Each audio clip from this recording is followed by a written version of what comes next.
very good human being, wonderful human being, Shakib Khan সম্পর্কে যদি আমি একটু জানতেই চাই, মানে অ্যাজ এ কো-আর্টিস্ট তার সম্পর্কে তো আমি শুনেছি যে কাজ করার ক্ষেত্রে তিনি আসলে কেমন, তো কাজ করতে গিয়ে মানে আপনার এক্সপেকটেশন কতটুকু ছিল আর রিয়ালিটি আসলে কতটুকু মিট পেয়েছেন? So firstly, Shakib is very good looking. So to work মানে একজন এত ভালো এত সুন্দর হ্যান্ডসাম গুড লুকিং পোস্টারের সাথে আমি এটা ওকে আগে বলে দিলাম যাতে ও আমার প্রশংসা করে,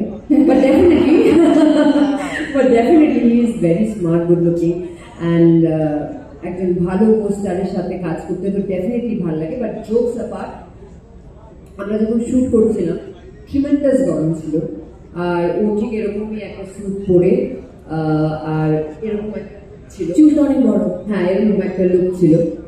সো মানে একবারও আমি ওর মুখ থেকে দেখিনি যে উফ বলতে, যতবার টেক হয়েছে করেছে। রাফি ভাই আমাদের খুব বলতো স্পন্টেনিয়াসলি করতে, সেটা যতবার রাফি ভাই বলেছে ততবার করেছে। সো ওটা আমার খুব ভালো লেগেছে, ওই ডেডিকেশনটা। ডেফিনেটলি ওর ডেডিকেশন আছে বলেই আজকে ও সবার প্রিয়, আপনাদের সবার হৃদয়ে। তো এটা অনেকটা বড় শিক্ষা আমার মনে হয় সবার কাছে। ওকে, পরের প্রশ্ন, এই যে এবার তোমার টার্ন আবার প্রশংসা করার, হ্যাঁ না? হ্যাঁ, তার প্রসঙ্গে আসবো। তার আগে মিলি আপু, আমরা গান এবং লুকটা দেখার পর আমরা বাংলাদেশের সবাই কিন্তু পুরো উড়ে গেছে তুফানের তোড়ে, বাট এই গানটা যখন রিভিল হলো উড়াধুরা, তারপর ওপর বাংলায় তুফানের তোড়টা কতটা ছিল এবং আপনি সেটা কতটুকু অনুভব করেছেন?